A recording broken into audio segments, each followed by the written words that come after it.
ಸ್ನೇಹಿತರೆ ನಮಸ್ಕಾರ, ನಾನು ರವೀಂದ್ರ ಜೋಶಿ. ಏನ್ರಿ ಅಲ್ಲರಿ, ಇಡೀ ದೇಶದಲ್ಲಿ ಬೆಂಕಿ ಹತ್ತಿ ಉರಿತಾ ಇದೆ. ಈ ನರೇಂದ್ರ ಮೋದಿ ಮತ್ತು ಅಮಿತ್ ಶಾ ಏನು ಮಾಡ್ತಾ ಇದ್ದಾರೆ? ಒಂದು ಕಡೆ ನೋಡಿದರೆ ಜಂತರ್ ಮಂತರ್ನಲ್ಲಿ ಆ್ಯಂಟಿ ರಿಸರ್ವೇಷನ್ ಪ್ರೊಟೆಸ್ಟ್ ನಡೀತಾ ಇದೆ, ಮೀಸಲಾತಿ ವಿರೋಧಿ ಆಂದೋಲನ. ಇನ್ನೊಂದು ಕಡೆ ಜಿರಳೆಗಳು ಕಂಡ ಕಡೆ ಹೋಗಿ ದಂಗೆಯನ್ನು ಎಬ್ಬಿಸ್ತಾ ಇದ್ದಾವೆ. ಒಂದೇ ಒಂದು ಹೇಳಿಕೆಯನ್ನು ಸರ್ಕಾರ ಕೊಡ್ತಾ ಇಲ್ಲ, ಇದರ ಕುರಿತಾದಂಥ ಯಾವುದೇ ಮಾಹಿತಿ ಇಲ್ಲ. ಆದರೆ ಒಳಗಿಂದೊಳಗೆ ಬೇರೆ ಬೇರೆ ಕೆಲಸಗಳನ್ನು ಸರ್ಕಾರ ಮಾಡ್ತಾ ಇದೆ. ಏನು ವಿಷಯವನ್ನು ಹೇಳ್ತೀನಿ ಕೇಳ್ರಿ. ಬಹಳ ತಾಂತ್ರಿಕವಾದ ವಿಚಾರ. ನಾವು ಜನಸಾಮಾನ್ಯರು ಏನು ಅನ್ಕೋತೀವಿ ಅಂದರೆ, ದೇಶದ ಯಾವುದೇ ಒಂದು ಘಟನೆ ನಡೆದ ಸಂದರ್ಭದಲ್ಲಿ ತಕ್ಷಣದಲ್ಲಿ ಸರ್ಕಾರ ಅದಕ್ಕೆ ಪ್ರತಿಕ್ರಿಯೆಯನ್ನು ಕೊಟ್ಟು ಬಿಡಲಿ, ಅಥವಾ ಯಾವುದಾದ್ರೂ ದಂಗೆ ಆದ ಸಂದರ್ಭದಲ್ಲಿ ತಕ್ಷಣ ಅವ್ರನ್ನೆಲ್ಲ ಬಂಧಿಸಿಬಿಡಲಿ, ಸಾಧ್ಯ ಆದರೆ ಅವ್ರಿಗೆ ಗಲ್ಲಿಗೆ ಹಾಕಿಬಿಡಲಿ ಅನ್ನುವಂಥ ಆತುರ ಧಾವಂತಿಕೆ ನಮ್ಮಲ್ಲಿರ್ತದೆ. ಆದರೆ ಸರ್ಕಾರ ಬಹಳ ಆಲೋಚನೆ ಮಾಡಿ ಯಾವುದೇ ರೀತಿಯಾದಂಥ ತಾಪತ್ರಯಗಳಿಗೆ ಸಿಲುಕಿ ಹಾಕಿಕೊಳ್ಳಲಾರದೆ ಸರ್ಕಾರವನ್ನು ಸುಸ್ಥಿರವಾಗಿಡುವ ಮತ್ತು ದೇಶವನ್ನು ಕಟ್ಟುವಂಥ ಕೆಲಸವನ್ನು ಮಾಡ್ತಾ ಇರುತ್ತೆ. ನಮಗದರ ಗಮನವೇ ಇರೋದಿಲ್ಲ. ಈಗ ವಿಷಯ ಏನು, ತಾಂತ್ರಿಕ ವಿಚಾರ ಅಂತ ನಿಮ್ಗೆ ಹೇಳಿದೆ ನಾನು. ಇತ್ತೀಚೆಗೆ ತಾನೇ ಮಾನ್ಸೂನ್ ಅಧಿವೇಶನ ನಡೀತು. ಮಾನ್ಸೂನ್ ಅಧಿವೇಶನದ ಸಂದರ್ಭದಲ್ಲಿ ಇಡೀ ಕಲಾಪವನ್ನು ಸಂಪೂರ್ಣವಾಗಿ ಹಾಳುಗೆಡವಲಾಯಿತು. ಅಮಿತ್ ಶಾ ಅವರು ಸಂಸತ್ತಿಗೆ ಬರಲಿಲ್ಲ ಅಂತ ಅವ್ರ ಮೇಲೆ ದೊಡ್ಡ ಆರೋಪ ಹೊರಿಸಲಾಯಿತು. ಅವರ ಬಲೂನಿನ ಗಾಳಿ ಹೊರಟು ಹೋಗಿದೆ ಅಂತ ರಾಹುಲ್ ಗಾಂಧಿ ಹೇಳಿದರು. ಕಡೆಯ ದಿವಸ ಅಮಿತ್ ಶಾ ಹೊರಗಡೆ ಕಂಡ್ರು, ನಾನು ಮಾತಾಡ್ಲಿಕ್ಕೆ ತಯಾರಿದ್ದೀನಿ, ಬರೋದಿದ್ರೆ ಹೇಳ್ರಿ ಅಂತ. ಇಷ್ಟು ದಿವಸ ಬಿಟ್ಟು ಈಗ ಯಾಕೆ ಬರ್ತೀರಿ ಅಂತ ಆತ ಪ್ರಶ್ನೆಯನ್ನು ಕೇಳಲಿಕ್ಕೆ ಶುರು ಮಾಡಿದೆ. ಅಲ್ಲಿಗೆ ಸಂಸತ್ ಅಧಿವೇಶನ ಮುಗಿದು ಹೋಯಿತು ಅಂದರೆ ಏನು ಅಂತ ಇದೆಯಲ್ಲ, ಅದಕ್ಕೆ ತಾಂತ್ರಿಕ ವಿಷಯ ಅಂತ ಹೇಳಿದ್ದು. ಎರಡು ರೀತಿಯಲ್ಲಿ ಕಲಾಪಗಳನ್ನು ಕೊನೆಗೊಳಿಸಲಾಗತ್ತೆ. ಒಂದು ಸೈನಡೈ ಅಡ್ಜರ್ನ್ಮೆಂಟ್ ಅಂತ, ಅಂದರೆ ಅನಿಶ್ಚಿತಾವಧಿಯವರೆಗೆ ಈ ಸಂಸತ್ ಕಲಾಪವನ್ನು ಮುಂದೂಡಲಾಗಿದೆ ಅಂತ ಸ್ಪೀಕರ್ ಹೇಳೋದು. ಇನ್ನೊಂದು ಪ್ರೊರೋಗೇಷನ್ ಅಂತ, ಅಂದರೆ ಕಲಾಪವನ್ನು ಬರ್ಖಾಸ್ತುಗೊಳಿಸಲಾಗಿದೆ, ಈ ಮುಂಗಾರು ಅಧಿವೇಶನವನ್ನು ಕೊನೆಗೊಳಿಸಲಾಗಿದೆ.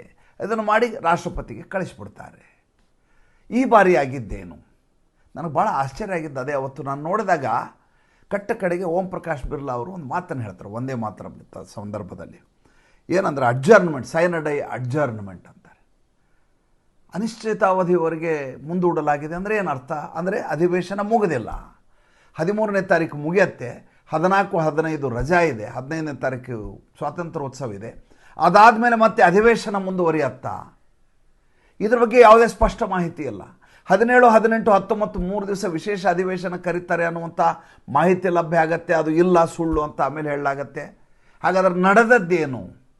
ಒಂದು ನೆನಪಿಟ್ಕೊಳ್ಳಿ, ಒಂದು ಅಧಿವೇಶನವನ್ನು ಕರೆಯುವುದಕ್ಕಿಂತ ಮುಂಚೆ, ಅದು ಮುಂಗಾರು ಅಧಿವೇಶನವಿರಲಿ, ಚಳಿಗಾಲದ ಅಧಿವೇಶನವಿರಲಿ, ಬಜೆಟ್ ಅಧಿವೇಶನ, 15 ದಿವಸ ಮುಂಚೆ ಎಲ್ಲ ಸಂಸತ್ ಸದಸ್ಯರಿಗೆ ಮಾಹಿತಿ ಹೋಗುತ್ತೆ. ಅದಾದ ಮೇಲೆ ಅಜೆಂಡಾ ಫಿಕ್ಸ್ ಆಗುತ್ತೆ. ಆ ಅಜೆಂಡಾ ಬಿಸ್ನೆಸ್ ಅಡ್ವೈಸರಿ ಕಮಿಟಿ ಏನಿರುತ್ತೆ, ಅದು ಏನೇನು ಈ ಬಾರಿ ನಾವು ಯಾವ್ಯಾವ ವಿಧೇಯಕಗಳನ್ನ ಮಂಡಿಸ್ತಾ ಇದ್ದೀವಿ, ಏನೇನು ಪಾಲಿಸಿಗಳನ್ನು ಮಾಡ್ತಾ ಇದ್ದೀವಿ, ಅದರ ಮಾಹಿತಿಯನ್ನು ಕೊಡಲಾಗುತ್ತೆ. ಅದಕ್ಕೆ ಸಮಯವನ್ನು ಕೊಡಲಾಗುತ್ತೆ. ಅದಕ್ಕೆ ಪ್ರೊರೋಗೇಷನ್ ಅಂತ ಕರೀತಾರೆ. ಅಂದರೆ ಕೊನೆಗೊಂಡ ನಂತರ ಹೊಸದಾಗಿ ಶುರುವಾಗೋದು. ಈ ಪ್ರೊರೋಗ್ ಇದೆಯಲ್ಲ, ಇದು ಹೊಸದಾಗಿ ಶುರುವಾಗುವಾಗ ಈ 15 ದಿವಸದ ಅವಕಾಶ ಕೊಡಬೇಕು. ಈ ಸಲ ಹಂಗೆ ಕೊಟ್ಟಿಲ್ಲ. ಈ ಸಲ ಹಂಗೆ ಕೊಡಲಾರದೆ ಅನಿಶ್ಚಿತತೆಯಲ್ಲಿ ಕಲಾಪವನ್ನು ಇಡಲಾಗಿದೆ. ಏನು ಕಾರಣ? ಕಾರಣ ಎರಡಿದೆ, ಅರ್ಥ ಮಾಡ್ಕೋಬೇಕು ನಾವು. ಬಹಳ ದೊಡ್ಡದಾದಂಥ ಪ್ಲ್ಯಾನು ನರೇಂದ್ರ ಮೋದಿ ಸರ್ಕಾರದ್ದು ಈ ಕ್ಷಣದಲ್ಲಿರೋದೇನೆಂದರೆ ಡಿಲಿಮಿಟೇಷನ್ ಬಿಲ್. ಏನಿದು ಡಿಲಿಮಿಟೇಷನ್ ಬಿಲ್ಲು? ಕ್ಷೇತ್ರ ಪುನರ್ವಿಂಗಡಣೆ ಅಂತ. ಮೊದಲನೇದಾಗಿ ಸಂಖ್ಯೆಯನ್ನು ಜಾಸ್ತಿ ಮಾಡಬೇಕು ಅನ್ನೋದು ಸರ್ಕಾರದ ಮೊದಲಿನಿಂದ ಸಂಕಲ್ಪ. 543 ಸದಸ್ಯರವ್ರದ್ದು 50% ಎಕ್ಸ್ಟ್ರಾ ಆದರೆ ಸೇರ್ಕೋತದೆ. ಅಂದರೆ 272 ಸದಸ್ಯರು ಮತ್ತೆ ಸೇರ್ಕೋತಾರೆ. ಸುಮಾರು 800 ಜನರ ಭಾಳ ದೊಡ್ಡದಾದಂಥ ಒಂದು ಸಂಸತ್ತಿನ ಅಧಿವೇಶನ ಶುರುವಾಗುವಂಥದ್ದು ಮುಂದಿನ ದಿನಗಳಲ್ಲಿ. ಈ ಡಿಲಿಮಿಟೇಷನ್ ಕ್ಷೇತ್ರ ಪುನರ್ವಿಂಗಡಣೆ ಮಾಡ್ತಾರಲ್ಲ, ಈ ಪುನರ್ವಿಂಗಡಣೆ ಅನ್ನೋದಿದ್ದಿಲ್ಲ, ಅದು ಭಾಳ ದೊಡ್ಡದಾದಂಥ ಮಾಸ್ಟರ್ ಸ್ಟ್ರೋಕ್. ನಿಮಗೆ 2008ರ ಕಥೆಯನ್ನು ಹೇಳ್ತೀನಿ. 2004ರಲ್ಲಿ UPA ಸರ್ಕಾರ ಬರ್ತದೆ. ಅವ್ರಿಗೆ ಮೆಜಾರಿಟಿ ಇರೋದಿಲ್ಲ, ಕೇವಲ 140 ಸ್ಥಾನಗಳು ಕಾಂಗ್ರೆಸ್ ಇರ್ತವೆ. ಬೇರೆ ಬೇರೆ ಪಕ್ಷಗಳ ಮೈತ್ರಿಯನ್ನು ಮಾಡಿಕೊಂಡು ಕಲಬೆರಕೆ ಮಾಡಿ ಸರ್ಕಾರವನ್ನು ರಚನೆ ಮಾಡ್ತಾರೆ. ಸೋನಿಯಾ ಗಾಂಧಿ ಅದರ ಚೇರ್ಪರ್ಸನ್ ಆಗ್ತಾರೆ. ಮನಮೋಹನ್ ಸಿಂಗ್ ಎನ್ನುವಂಥ ಒಂದು ಬೆದರು ಬೊಂಬೆಯನ್ನು ಪ್ರಧಾನಮಂತ್ರಿಯಾಗಿ ಕೂಡಿಸಲಾಗುತ್ತೆ. ಅದಾದ ಮೇಲೆ ಹಗರಣ ಮೇಲೆ ಹಗರಣ, ಹಗರಣದ ಮೇಲೆ ಹಗರಣ, ಯಾವ ವಿಷಯದಲ್ಲಿ ನೋಡಿದರೂ ಭ್ರಷ್ಟಾಚಾರ. 2009 ಚುನಾವಣೆಯಲ್ಲಿ ನಾವು ಗೆಲ್ಲೋದಿಲ್ಲ ಅಂತ ಕಾಂಗ್ರೆಸ್ಗೆ ಸ್ಪಷ್ಟ ಆಗಿಬಿಡುತ್ತೆ. ಯಾವಾಗ ನಾವು ಗೆಲ್ಲೋದಿಲ್ಲ ಅನ್ನೋದು ಸ್ಪಷ್ಟ ಆದ ತಕ್ಷಣ ಕಾಂಗ್ರೆಸ್ ಏನು ಆಲೋಚನೆ ಮಾಡ್ತಿದೆ ಅಂದರೆ, ಈಗ ನಾವು ಡಿಲಿಮಿಟೇಷನ್ ಮಾಡಿಬಿಡೋಣ. ಎಲ್ಲೆಲ್ಲಿ ಶಹರದ ಮತದಾರರಿದ್ದಾರೆ, ಎಲ್ಲೆಲ್ಲಿ ನಗರದ ಮತದಾರರಿದ್ದಾರೆ, ಆ ಕ್ಷೇತ್ರಗಳನ್ನು ಪುನರ್ವಿಂಗಡಣೆ ಮಾಡಿ ಅದನ್ನು ಗ್ರಾಮೀಣ ಮಾಡಿಬಿಡೋಣ. ಅಲ್ಲಿ ಬಿ ಜೆ ಪಿಗೆ ಅವಕಾಶ ಆಗಿರಬಾರ್ದು. ಎಲ್ಲಿ ಅದು ಗೆಲ್ಲುವ ಸಾಧ್ಯತೆ ಇದೆಯೋ ಅದಕ್ಕೆ ಅಲ್ಲಿ ಚ್ಯುತಿಯಾಗಬೇಕು. ಎಲ್ಲಿ ನಾವು ಸೋಲ್ತೀವೋ ಅಲ್ಲಿ ನಮಗೆ ಅಲ್ಪಸಂಖ್ಯಾತರ ಮತಗಳು ಸೇರಿ ದೊಡ್ಡ ಮಟ್ಟದ ಸಂಖ್ಯಾಬಲ ಆಗಬೇಕು. ಆ ರೀತಿ 2008ರಲ್ಲಿ ತೀರ್ಮಾನ ಮಾಡಿ ಒಂದು ಡಿಲಿಮಿಟೇಷನನ್ನು ಮಾಡಿಬಿಡ್ತಾರೆ. ಹಾಗೆ ಮಾಡಿದ್ರಿಂದ ಫಲಿತಾಂಶ ಏನು, ಫಲಶ್ರುತಿ ಏನು ಅಂದರೆ, 2009 ಚುನಾವಣೆಯಲ್ಲಿ ಯಾವ 140 ಸೀಟಿನಿಂದ 2004ರಲ್ಲಿ ಕುಸಿದು ಹೋಗಿತ್ತು ಕಾಂಗ್ರೆಸ್ಸು, 2009ರಲ್ಲಿ ಇಡೀ ದೇಶಾದ್ಯಂತ ಪಕ್ಷದ ಬಗ್ಗೆ ಒಳ್ಳೆಯ ಅಭಿಪ್ರಾಯ ಇರೋದಿಲ್ಲ. ಭ್ರಷ್ಟಾಚಾರದ ಸರ್ಕಾರ ಅನ್ನುವಂಥ ದೊಡ್ಡದಾದಂಥ ಆರೋಪ ಅದರ ಮೇಲೆ ಕಳಂಕ ಇರುತ್ತೆ. ಆದರೂ ಕೂಡ 61 ಹೆಚ್ಚುವರಿ ಸ್ಥಾನಗಳನ್ನು ಗೆದ್ಕೊಳ್ಳುತ್ತೆ. ಕೇವಲ ಮತ್ತು ಕೇವಲ ಕ್ಷೇತ್ರ ಪುನರ್ವಿಂಗಡಣೆ ಮಾಡುವ ಮೂಲಕ ಕಾಂಗ್ರೆಸ್ ಒಂದು ಮಾಸ್ಟರ್ ಸ್ಟ್ರೋಕ್ ಹೊಡೆದು ಬಿ ಜೆ ಪಿಗೆ ದೊಡ್ಡ ಹೊಡೆತವನ್ನು ಕೊಡ್ತದೆ 2009 ಚುನಾವಣೆಯಲ್ಲಿ. ಈಗ ಇಲ್ಲಿಗೆ ಬರೋಣ. ಇಲ್ಲಿಗೆ ಬಂದರೆ ವಿಷಯ ಹೇಳ್ತೀನಿ ನಿಮಗೆ. ಈಗ ಕ್ಷೇತ್ರ ಪುನರ್ವಿಂಗಡಣೆ ಮಾಡ್ತೀನಿ ಅಂತ ಇದ್ದಾರೆ. ಕ್ಷೇತ್ರ ಪುನರ್ವಿಂಗಡಣೆ ಮಾಡಿದರೆ ಏನಾಗುತ್ತೆ, ಈ ಬಿಹಾರ ಇದೆಯಲ್ಲ, ಬಿಹಾರದ ಪೂನಿಯಾ, ಕಟಿಹಾರ್ ಅನ್ನುವಂಥ ಜಾಗದಲ್ಲಿ ಈ ಮುಸಲ್ಮಾನರು ಬಂದು ಸೇರ್ಕೊಂಡ್ಬಿಟ್ಟಿದ್ದಾರೆ. ಆಮೇಲೆ ಬಹಳಷ್ಟು ಜನ ಬಾಂಗ್ಲಾದಿಂದ ವಲಸೆ ಬಂದವರು ಬಂದು ಇಲ್ಲಿ ಸೆಟ್ಲ್ ಆಗಿದ್ದಾರೆ. ಅವ್ರನ್ನ ಈಗ ಹುಡುಕ್ಲಿಕ್ಕೆ ಆಗಲಾರ ಸ್ಥಿತಿಯಲ್ಲಿದ್ದಾರೆ. ವೋಟರ್ ಐ ಡಿ ಇಟ್ಕೊಂಡಿದ್ದಾರೆ. 108 ಭಾನಗಡಿಗಳಾಗಿ ಹೋಗಿದ್ದಾರೆ. ಇವರ ಬಾಹುಳ್ಯ ಇದೆಯಲ್ಲ, ಜನಸಾಂದ್ರತೆ ಇದೆಯಲ್ಲ, ಅದು ಯಾವ ಮಟ್ಟಿಗಿದೆ ಅಂದರೆ 35ರಿಂದ 50% ಬಿಹಾರಿ ಮುಸಲ್ಮಾನರು ಈ ಪೂನಿಯಾ, ಕಟಿಹಾರ್ ಮುಂತಾದ ಪ್ರದೇಶಗಳಲ್ಲಿ ಸಾಲಿಡ್ ಆಗಿ ವೋಟ್ ಬ್ಯಾಂಕ್ ಆಗಿ ಕೂತ್ಬಿಟ್ಟಿದ್ದಾರೆ. ಇದನ್ನು ಹೀಗೆ ಮುಂದುವರೆಸಿ 2029 ಚುನಾವಣೆ ಮಾಡಿದ್ದಾದರೆ ಇಲ್ಲೆಲ್ಲ ಮುಸಲ್ಮಾನರು ಭಾರತೀಯ ಜನತಾ ಪಾರ್ಟಿಯ ವಿರುದ್ಧವಾಗಿ ಮತ ಹಾಕೋರು, ಖಂಡಿತವಾಗಿ ಹಾಕೋರು. ಇದನ್ನು ಒಡೆದಾಗ 30% ಇರುವಂಥ ಮುಸಲ್ಮಾನರು 15% ಆಗ್ತಾರೆ. ಬೇರೆ ಬೇರೆ ಜಾತಿಗಳ ಬೇರೆ ಬೇರೆ ಲೆಕ್ಕಾಚಾರಗಳ ಮೂಲಕ ಕ್ಷೇತ್ರ ಸಂಪೂರ್ಣವಾಗಿ ಬದಲಾಗತ್ತೆ. ಅದೇ ರೀತಿ ರಾಜಸ್ಥಾನದ ಸೀಮಾವರ್ತಿ ಪ್ರದೇಶ ಅಂದರೆ ಗಡಿ ಪ್ರದೇಶ ಏನಿದೆ ಅಲ್ಲಿ ಕೂಡ ಇದೇ ರೀತಿಯಾದಂಥ ಸಮಸ್ಯೆ ಇದೆ. ಪಂಜಾಬದಲ್ಲಿ ಈ ಸಮಸ್ಯೆ ಇದೆ. ಎಲ್ಲೆಲ್ಲಿ ವಲಸೆಕೋರರು ಬಂದು ಸೆಟ್ಲಾಗಿ ತಮ್ಮ ಬಾಹುಳ್ಯವನ್ನು ಹೆಚ್ಚಿಕೊಂಡಿದ್ದಾರೆ, ಸಂಖ್ಯಾ ಬಾಹುಳ್ಯವನ್ನು, ಆ ಕ್ಷೇತ್ರಗಳನ್ನು ಒಡೆಯಬೇಕಾದ ಅನಿವಾರ್ಯತೆ ಇದೆ.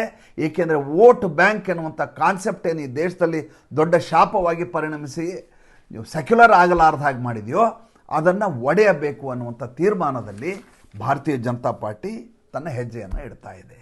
ಈ ನಿಟ್ಟಿನಲ್ಲಿ ಬಿ ಜೆ ಪಿ ಏನು ಮಾಡಿದವು? 8ನೇ ತಾರೀಕು ಈ ಜೋಸೆಫ್ ವಿಜಯ್, ತಮಿಳುನಾಡಿನ ಮುಖ್ಯಮಂತ್ರಿ, ಒಂದು ಹೇಳಿಕೆಯನ್ನು ಕೊಡ್ತಾನೆ. ನಾವು ಈ ಡಿಲಿಮಿಟೇಷನ್ ವಿರುದ್ಧವಾಗಿರೋರು, ಯಾವುದೇ ಕಾರಣಕ್ಕೂ NDA ಸರ್ಕಾರಕ್ಕೆ ನಮ್ಮ ಬೆಂಬಲವಿಲ್ಲ ಅಂತ. ಇಲ್ಲಿ ಒಂದು ವಿಷಯವನ್ನು ಅರ್ಥ ಮಾಡ್ಕೋಬೇಕು ನೀವೇನೆಂದರೆ, ವಿಜಯ್ ಹೊಸದಾಗಿ ಪಕ್ಷವನ್ನು 2 ವರ್ಷದ ಕೆಳಗೆ ಕಟ್ಟಿದ್ದಾನೆ. ಈತನ ಬಳಿ MP ಗಳು ಇಲ್ಲ, ರಾಜ್ಯಸಭಾ ಸದಸ್ಯರು ಇಲ್ಲ. ಈತ ಏನು ಅಂದ್ಕೊಂಡ್ರೂ ವ್ಯತ್ಯಾಸ ಆಗೋದಿಲ್ಲ. ಆದರೆ ಈತನ ಜೊತೆ ಕಾಂಗ್ರೆಸ್ ಇದೆ ತಮಿಳುನಾಡಿನಲ್ಲಿ. 5 ಜನ ಕಾಂಗ್ರೆಸ್ಸಿನ ಸದಸ್ಯರು ಈ TVK ಪಕ್ಷವನ್ನು ಸೇರಿಕೊಂಡು ಸರ್ಕಾರದ ಭಾಗವಾಗಿದ್ದಾರೆ. ಈಗ ಈತ BJP ಜೊತೆಗಿದ್ದೀನಿ, NDA ಜೊತೆಗಿದ್ದೀನಿ ಅಂತ ಹೇಳಿದ್ರೆ ಕಾಂಗ್ರೆಸ್ಗೆ ಮುಜುಗರ ಉಂಟಾಗತ್ತೆ. 8ನೇ ತಾರೀಕು ಈತ ಈ ಹೇಳಿಕೆಯನ್ನು ಕೊಡ್ತಾನೆ. 20ನೇ ತಾರೀಕು ಮಹಾಬಲಿಪುರಂನಲ್ಲಿ ಅಮಿತ್ ಶಾ ಅವರು ಒಂದು ಸೌತ್ ಝೋನ್ನ ಮೀಟಿಂಗ್ ಮಾಡ್ತಾರೆ.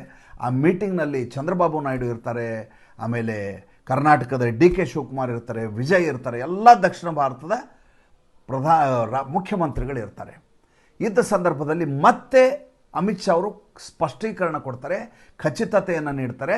ನೋಡಪ್ಪ, ಯಾವುದೇ ಕಾರಣಕ್ಕೂ ಕೂಡ ಸಂಖ್ಯಾಬಲ ಕಡಿಮೆ ಆಗಲಾರ್ದ. ಏನಾಗಿತ್ತು ಅಂದರೆ, ಈ ಮುಂಚೆ ಕುಟುಂಬ ಯೋಜನೆ ಅಂತ ಒಂದು ಸ್ಕೀಮ್ ಬಂತು ಇಂದಿರಾ ಗಾಂಧಿ ಕಾಲಕ್ಕೆ. ಆವಾಗ ಎಲ್ಲರಿಗೂ ಸಂತಾನಹರಣ ಚಿಕಿತ್ಸೆ ಮಾಡಿ ಮಾಡಿ ಮಾಡಿ ಮಾಡಿ ಜನಸಂಖ್ಯೆ ಕುಗ್ಗುವ ಹಾಗೆ ಮಾಡಬೇಕು ಅನ್ನುವಂಥ ಒಂದು ಲೆಕ್ಕಾಚಾರ ಹೊತ್ತು. ಅವಾಗೇನಾಯಿತು, ದಕ್ಷಿಣ ಭಾರತದ ರಾಜ್ಯಗಳಲ್ಲಿ ಈ ಸಂತಾನಹರಣ ಚಿಕಿತ್ಸೆಯನ್ನು ಅತ್ಯಂತ ಕಟ್ಟುನಿಟ್ಟಾಗಿ ಜಾರಿಗೆ ತರಲಾಯಿತು. ಉತ್ತರ ಭಾಗದಲ್ಲಿ ಹಾಗಾಗಲಿಲ್ಲ. ಉತ್ತರ ಭಾಗದಲ್ಲಿ ಒಂದು ಮುಸಲ್ಮಾನರ ಹಾವಳಿ, ಎರಡನೇದ್ದು ಅಲ್ಲಿ ಇದನ್ನು ಪರಿಣಾಮಕಾರಿಯಾಗಿ ಯಾರೂ ಇದನ್ನು ಅನುಷ್ಠಾನಕ್ಕೆ ತರಲಿಲ್ಲ. ದಕ್ಷಿಣ ಭಾರತದಲ್ಲಿ ಜನಸಂಖ್ಯೆ ಕಡಿಮೆಯೇ ಆಯಿತು. ಆದರೆ ಈಗ ನೀವು ಸೀಟುಗಳನ್ನು ಜಾಸ್ತಿ ಮಾಡ್ತೀನಿ ಅಂದ ತಕ್ಷಣ ನಮಗೆ ಸಿಗಬೇಕಾದಂಥ ಜಸ್ಟಿಸ್ ಸಿಗೋದಿಲ್ಲ ಅನ್ನುವಂಥ ಕಾರಣಕ್ಕೋಸ್ಕರ ಉತ್ತರ ಭಾರತದ ರಾಜ್ಯಗಳಲ್ಲಿ ಸಂಸತ್ ಸದಸ್ಯರ ಸಂಖ್ಯೆ ಜನಸಂಖ್ಯಾ ಅನುಪಾತದಲ್ಲಿ ನೀವು ಸಂಸತ್ ಸದಸ್ಯರ ಸಂಖ್ಯೆ ಜಾಸ್ತಿ ಮಾಡಿದರೆ ಅಲ್ಲಿ ಸಂಖ್ಯೆ ಜಾಸ್ತಿಯಾಗಿ ದಕ್ಷಿಣ ಭಾರತದಲ್ಲಿ ಕಡಿಮೆ ಆಗುತ್ತೆ ಅಂತ DMKಯಿಂದ ಹಿಡಿದು ವಿಜಯ್ನಿಂದ ಹಿಡಿದು ಪ್ರತಿಯೊಬ್ಬರು ಅದರ ವಿರುದ್ಧವಾಗಿದ್ದರು. 20ನೇ ತಾರೀಕು ಸಭೆಯಲ್ಲಿ ಅಮಿತ್ ಶಾ ಹೇಳ್ತಾರೆ, ನೋಡಿ ಸ್ವಾಮಿ, ಅದು ಯಾವುದೂ ಮಾಡಲ್ಲ, ಈಗಿರೋ ಸಂಖ್ಯೆ ಏನಿದೆ ಇದಕ್ಕೆ ಎಕ್ಸಾಕ್ಟ್ಲಿ 50% ಎಕ್ಸ್ಟ್ರಾ ಕೊಟ್ಬಿಡ್ತೀವಿ. 50% ಎಕ್ಸ್ಟ್ರಾ.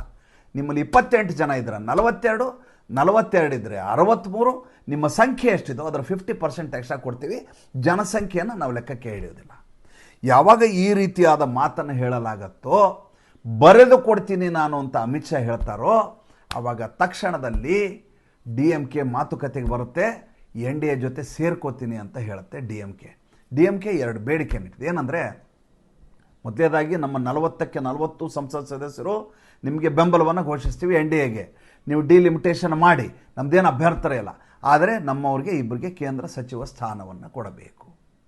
ಆಯ್ತೇ, ನಮ್ಮ ಅಪ್ಪನ ಮನೆ ಆಸ್ತಿ ಏನ್ರಿ, ತಗೊಳ್ರಿ 2, ಯಾವುದೋ 2 ಕೇಂದ್ರ ಸಚಿವ ಸ್ಥಾನ ಕೊಡೋದು, ಇನ್ಯಾವಾಗೋ ಕೊಡೋದು, ಯಾವುದೋ ಹಲಗಪ್ಪನಿಗೋ ರಾಮಪ್ಪನಿಗೋ ಕೊಡೋ ಬದಲು ಇವ್ರಿಗೆ ಕೊಡೋದು, ತಗೊಳ್ಳಿ, ನೀವು 2 ಸ್ಥಾನ ಬೇಕಾ ತಗೊಳ್ಳಿ, ನಮಗೆ ಬೆಂಬಲವನ್ನು ಕೊಡಿ. ಆ ಕಡೆ ಶರದ್ ಪವಾರ್ ಬಂದ. ಇವತ್ತೊಂದು ಬೆಳವಣಿಗೆ ಆಗಿದೆ. ಏನಪ್ಪ ಅಂದರೆ, ಶರದ್ ಪವಾರ್ನ NCP ಹಾಗೂ ಅಜಿತ್ ಪವಾರ್ನ NCP, ಸುನೇತ್ರಾ ತನ್ನ ಪತ್ನಿ ಈಗ ರಾಷ್ಟ್ರೀಯ ಅಧ್ಯಕ್ಷೆ. ಅಜಿತ್ ಪವಾರ್ ಪಕ್ಷ ಇರೋದು ಮಹಾರಾಷ್ಟ್ರದಲ್ಲಿ, ಈ NCP ಅನ್ನೋದಕ್ಕೆ ರಾಷ್ಟ್ರೀಯ ಸ್ಥಾನಮಾನ. ರಾಷ್ಟ್ರೀಯ ಅಧ್ಯಕ್ಷೆ ಅಂತ ಸುನೇತ್ರಾ ಪವಾರು ಈಗ ಶರದ್ ಪವಾರ್ ಜೊತೆ ಸೇರಿ ಪಕ್ಷವನ್ನು ಸುಸಂಘಟಿತಗೊಳಿಸಲಿಕ್ಕೆ ಇಬ್ಬರು ಏಕೀಕೃತಗೊಳ್ತಾ ಇದ್ದಾರೆ, ಒಟ್ಟಾಗಲಿದ್ದಾರೆ. ಹಾಗೆ ಒಟ್ಟಾಗುವ ಮೂಲಕ 2 NCP ಬದಲು 1 NCP ಆಗುತ್ತೆ. ಹಾಗೆ 1 NCP ಆದ ಸಂದರ್ಭದಲ್ಲಿ NCPಯ ಎಲ್ಲ ಸಂಸತ್ ಸದಸ್ಯರು ಕೂಡ NDAಗೆ ಬೆಂಬಲವನ್ನು ಕೊಡ್ತಾರೆ, ಡಿಲಿಮಿಟೇಷನ್ ಬಿಲ್ಲನ್ನು ಪಾಸ್ ಮಾಡಲಿಕ್ಕೆ ಸಹಾಯ ಮಾಡ್ತಾರೆ. ಅದಕ್ಕೊಂದು ಬೇಡಿಕೆಯನ್ನು ಇಟ್ಟಿದ್ದಾರೆ ಶರದ್ ಪವಾರ್. ಈತ ಧೃತರಾಷ್ಟ್ರ. ಈ ಧೃತರಾಷ್ಟ್ರನಿಗೆ ತನ್ನ ಮಗಳಿಗೆ ಸ್ಥಾನಮಾನ ಕೊಡಬೇಕು, ಸುಪ್ರಿಯಾ ಸುಳೆಯನ್ನು ಕೇಂದ್ರ ಸಚಿವೆಯನ್ನಾಗಿ ಮಾಡಬೇಕು. ಆಯಿತು, ಮಾಡೋಣ. ಈಗೇನೀಗ ಇಷ್ಟೆಲ್ಲ ಕೊಟ್ಟಿದ್ದೀವಿ ಅಂದರೆ ಒಂದು ಸಚಿವ ಸ್ಥಾನ ಕೊಡ್ತೀವಿ. ಈಗ ಹೆಂಗಿದ್ರು ಕಾಂಗ್ರೆಸ್ಸಿಗೆ ನಾವು ಮಣ್ಣು ಮುಗಿಸ್ಬೇಕು. ಅದು ಮುಗಿಸ್ಬೇಕು ಅಂದರೆ ಬೇರೆ ಯಾರು ಬಂದರೂ ಪಕ್ಕಕ್ಕೆ ಇಟ್ಟುಕೊಂಡು ನೀವು ನಮ್ಮ ಜೊತೆ ಇದ್ದೀರಿ ಅಂತ ಹೇಳಬೇಕು. ಇದನ್ನು ಮಾಡಬೇಕು ಅಂತ ತೀರ್ಮಾನ ಮಾಡಲಿಕ್ಕೆ ಅಮಿತ್ ಶಾ ಅವರು ಇನ್ನಿಲ್ಲದ ಹಾಗೆ ಹರಸಾಹಸ ಪಟ್ಟು ಈಗ ಗೆಲುವಿನ ಹೆಜ್ಜೆಯಲ್ಲಿದ್ದಾರೆ. ಹಾಗಾದರೆ ಮುಂದಿನ ಕಥೆ ಏನು? ಈಗಾಗಲೇ ಎಲ್ಲ ಕಡೆ ಸೆನ್ಸಸ್ ನಡೀತಾ ಇದೆ, ಡಿಲಿಮಿಟೇಷನ್ ಬಿಲ್ ಪಾಸ್ ಮಾಡಿಸಲಾಗತ್ತೆ, ಇದರ ಜೊತೆ NRCಯನ್ನು ದೇಶದಲ್ಲಿ ತರಲಾಗತ್ತೆ. ನೋಡಿ, 2003ರಲ್ಲಿ ಅಟಲ್ ಬಿಹಾರಿ ವಾಜಪೇಯಿ ಅವರು ಇದನ್ನು ಅಮೆಂಡ್ಮೆಂಟ್ ಮಾಡಿದ್ರು. ಏನಂತ? ಸಿಟಿಜನ್ಶಿಪ್ ಅಮೆಂಡ್ಮೆಂಟ್ ಆ್ಯಕ್ಟ್ 14A ಅನುಚ್ಛೇದದ ಪ್ರಕಾರ ಪ್ರತಿಯೊಬ್ಬರಿಗೂ ತನ್ನ ನಾಗರಿಕತೆಯ ಬಗ್ಗೆ ಒಂದು ಪಾಸನ್ನು ಕೊಡಬೇಕು, ಒಂದು ಐಡೆಂಟಿಟಿಯನ್ನು ಕೊಡಬೇಕು ಅಂತ ಒಂದು ಬಿಲ್ ಪಾಸ್ ಮಾಡಿದ್ರು ಅವರು. ಅದನ್ನು 2004ರಲ್ಲಿ ಈ ಬೆದರು ಬೊಂಬೆಯಾದಂಥ ಮನಮೋಹನ್ ಸಿಂಗು ನೋಟಿಫೈ ಮಾಡಿಬಿಟ್ರು. ಅದಾದ ಮೇಲೆ 2018-19ಕ್ಕೆ ಅಮಿತ್ ಶಾ CAA NRCಯನ್ನು ಜಾರಿಗೆ ತರಬೇಕಂದ ಸಂದರ್ಭದಲ್ಲಿ ಮುಸಲ್ಮಾನರನ್ನ ಈ ದೇಶದಿಂದ ಓಡಿಸಲಾಗತ್ತೆ ಒಂದು ಪ್ರೊಪಗ್ಯಾಂಡ ಮಾಡಿ ಅದು ಅನುಷ್ಠಾನಕ್ಕೆ ತರಲಾರದ ಹಾಗೆ ಮಾಡಲಾಯಿತು. ದೊಡ್ಡ ಪ್ರತಿಭಟನೆ ಆಯಿತು. ನಿಮಗೆಲ್ಲ ಗೊತ್ತಿರೋ ವಿಚಾರ, ಶಾಹೀನ್ ಬಾಗ್ನ ಕಥೆಯನ್ನು ನೋಡಿದ್ದೀರಿ. ಆದರೆ ಅಮಿತ್ ಶಾ ಅವರು ನಿನ್ನೆ ಒಂದು ಆರ್ಡರ್ ಮಾಡಿದ್ದಾರೆ. 14 ಜಿಲ್ಲೆಗಳಲ್ಲಿರುವಂಥ ಯಾರು CAAಗೆ ಯೋಗ್ಯರಾಗಿದ್ದಾರೆ, ಅಂದರೆ ಭಾರತದ ನಾಗರಿಕತೆಯನ್ನು ಪಡೆಯಬಹುದಾದಂಥ ಹಿಂದೂ ಅಲ್ಪಸಂಖ್ಯಾತರು, ಹಿಂದೂ, ಕ್ರೈಸ್ತ, ಸಿಖ್ ಅಲ್ಪಸಂಖ್ಯಾತರು ಏನು 3 ದೇಶಗಳಲ್ಲಿದ್ರಲ್ಲ, ಅವ್ರಿಗೆ ಕೊಡಲಿಕ್ಕೆ ಪರಮಾಧಿಕಾರವನ್ನು ಜಿಲ್ಲಾಧಿಕಾರಿಗಳಿಗೆ ಕೊಡಲಾಗಿದೆ. CAAಯನ್ನು ಹಿತ್ತಲ ಬಾಗಿಲಿನಿಂದ ಪಾಸ್ ಮಾಡಲಾಗಿದೆ. ಈಗ ಮುಂದಿರೋದೇನು? NRC ಮಾಡಬೇಕು. NRC ಇದಾದ ಮೇಲೆ ಪಾಸ್ ಆಗತ್ತೆ. ನಾವು ಜಂತರ್ ಮಂತರ್ಗೆ ಅಮಿತ್ ಶಾ ಯಾಕೆ ಹೋಗಲಿಲ್ಲ, ಮೋದಿ ಯಾಕೆ ಜಿರ್ಲೆಗಳಿಗೆ ಉತ್ತರ ಕೊಡಲಿಲ್ಲ ಅಂತ ಪ್ರಶ್ನೆ ಮಾಡುವುದಕ್ಕಿಂತ ಹೆಚ್ಚಾಗಿ ಇಂಥದ್ದೊಂದು ದೊಡ್ಡದಾದಂಥ ದಾರ್ಷ್ಟ್ಯವನ್ನು ಮೆರೆದಿದೆಯಲ್ಲ, ಅದನ್ನು ಒಪ್ಪಬೇಕಾದಂಥ ಸಂದರ್ಭ. ಮತ್ತೆ ಮುಂದಿನ ಸಂಚಿಕೆಯಲ್ಲಿ ಹೊಸ ವಿಷಯದೊಂದಿಗೆ ಬರ್ತೀನಿ. ಸಂಚಿಕೆ ಇಷ್ಟ ಆದರೆ ಲೈಕ್ ಮಾಡಿ, ಫಾಲೋ ಮಾಡಿ, ಶೇರ್ ಮಾಡಿ. ನಮ್ಮ ಮುಕ್ತ ಪತ್ರಿಕೋದ್ಯಮಕ್ಕೆ ದಯವಿಟ್ಟು ಆರ್ಥಿಕವಾಗಿ ಬೆಂಗಾವಲಾಗಿ ನಮಸ್ಕಾರ.